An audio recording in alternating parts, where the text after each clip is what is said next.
Terima kasih Anda masih bersama kami di Berita Padang. Bagi Anda yang baru saja bergabung, kami hadirkan kembali 3 berita utama pada pagi hari ini.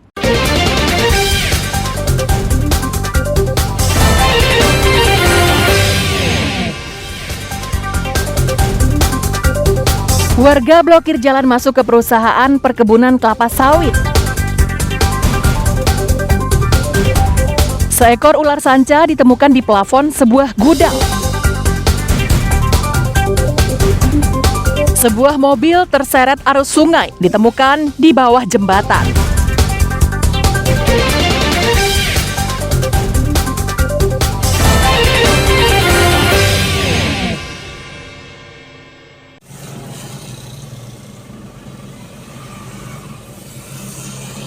Hujan sepanjang Senin di Kabupaten Pesisir Selatan mengakibatkan banjir di daerah itu.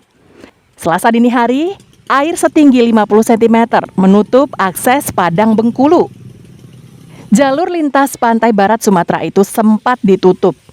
Genangan air di Nagari Tapan, Kecamatan Basa Ampe Balai Tapan, Kabupaten Pesisir Selatan, Selasa pagi sudah mulai surut. Jalan yang menghubungkan Kota Padang dengan Bengkulu ini sudah bisa dilewati kendaraan. Selain menutup jalan, banjir juga merendam rumah-rumah setinggi 40 cm hingga 80 cm. Polisi dan Badan Penanggulangan Bencana Daerah melakukan patroli dan mengevakuasi warga ke tempat yang lebih aman karena khawatir air semakin meninggi. Air semakin tinggi sehingga kita putuskan untuk keselamatan dari pengendara dan juga masyarakat untuk pengendara, sementara kita stop untuk keselamatan kendaraan maupun orang, dan untuk masyarakat di sekeliling yang berdampak dari banjir tersebut sudah mulai mengungsi untuk menyelamatkan diri. Banjir disebabkan hujan deras yang turun sepanjang Senin siang hingga malam hari. Akibatnya Sungai Batang Tapan yang membentang di kawasan tersebut meluap. Tidak ada korban jiwa ataupun kerusakan yang ditimbulkan akibat banjir ini. Arsyad Kusnadi melaporkan dari Pesisir Selatan.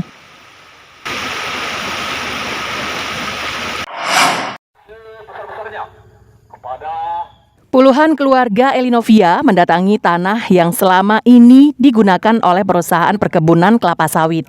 Tanah tersebut terletak di Nagari Kinali dan digunakan perusahaan sebagai jalan untuk membawa buah sawitnya. Mereka berorasi sambil membentang spanduk dan poster yang menuntut perusahaan mengakui kepemilikan tanah mereka. Menurut Eli, tanah tersebut diserobot perusahaan sejak tahun 2014. Selain berorasi, mereka juga melarang truk yang bermuatan kelapa sawit melewati jalan tersebut. Sempat terjadi adu mulut, namun peristiwa itu tak berlangsung lama karena berhasil diredam polisi. Menurut kuasa hukumnya, tanah tersebut tidak pernah dijual, disewakan, atau dihibahkan kepada siapapun. Kita tidak ada sebenarnya secara hukum perikatan atau hubungan hukum sangkut paut dengan PT PSM ataupun pihak manapun, Bang, atas tanah ini, Bang. Karena tanah ini tidak pernah kita jual, kita gadaikan atau kita sewakan kepada pihak manapun termasuk PSM, Bang. Jadi tindakan klien kami ini bersama rekan-rekan ini menguasai kepemilikannya, Bang. Menguasai kepemilikan atas tanah ini berdasarkan surat-surat yang ada, Bang. Sementara itu, manajer operasional perusahaan tidak tahu menau dengan persoalan tanah tersebut. Jadi kalau kepastian untuk masalah jalan itu kan kita tetap mengacu ke pihak direksi, Pak. Nah, kalau untuk al bersaudara, karena saya manajer operasional, saya bisa pertanggungjawabkan itu. Mereka nggak mortal, Pak. Mereka pun mengakuin itu, mereka nggak mortal. Ya. Berarti masalah dengan Alek ketemu hari Senin, Pak, ya? Hari Senin. Masalah jalan belum ada. Belum ada. Setelah berdialog cukup lama, kedua pihak sepakat untuk membicarakan masalah tanah tersebut dengan direksi perusahaan. Safatul Ulum melaporkan dari Pasaman Barat. Jangan tanya di saya. Ular sanca sepanjang 5 meter diketahui warga saat muncul di plafon sebuah gudang di Kelurahan Cengkeh, Kecamatan Lubuk Begalung, pinggiran Kota Padang.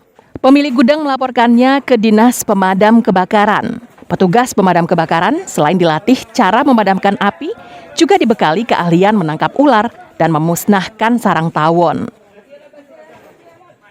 Bahwasanya masyarakat ada melihat ular, yang posisi ular itu berada di atas loteng.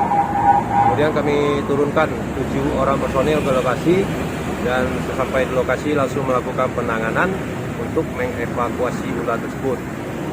Ternyata ular cukup agresif dan kami juga butuh ketenangan tadi untuk menangkapnya.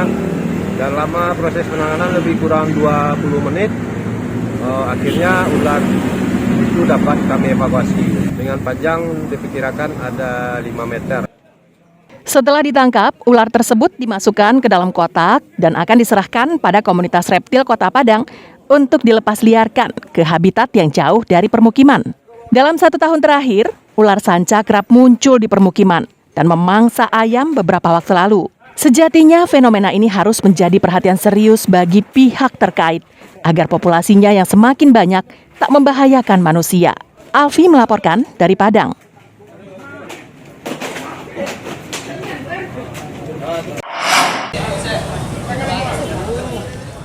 Sebuah mobil ditemukan di bawah jembatan Kembar Linggarjati, Kecamatan Koto Tangah pada Selasa pagi. Temuan ini menjadi tontonan masyarakat yang melintas di kawasan tersebut. Evakuasi baru bisa dilakukan setelah alat berat didatangkan. Mobil tersebut perlahan-lahan berhasil diangkat. Selama evakuasi, warga harus menjaga kedua sisi mobil agar tidak membentur sisi jembatan. Kondisi mobil itu hancur pada kaca depan dan bodi depan. Menurut keterangan polisi, pengemudi yang keluar dari perumahan Linggarjati tidak menyadari jika sudah berada di pinggir sungai saat hujan deras yang melanda Kota Padang sepanjang Senin lalu. Warga kemudian menyorakkannya untuk keluar dari mobil agar tidak terjerumus ke dalam sungai. Namun naas, mobilnya perlahan-lahan terseret arus hingga terperangkap di bawah jembatan. Pemilik dari mobil yang kita keluarkan ini mengantarkannya melalui pinggir sungai ini. Jadi pada saat kembali, beliau tidak mengetahui lagi kondisi jalan antara bibir jalan dengan bibir pantai, bibir sungai. Sehingga tidak menyadari mobil ini sudah sampai di sungai. Sehingga pada saat mobil sampai di sungai, masyarakat berteriak karena sungai airnya cukup deras dalam. Sehingga yang bersangkutan diperintahkan untuk keluar dari kendaraan. Pengemudi mobil itu dikabarkan selamat dalam peristiwa tersebut. Namun seorang polisi justru terluka di tangannya akibat terkena serpihan kaca. Robiham melaporkan dari Padang.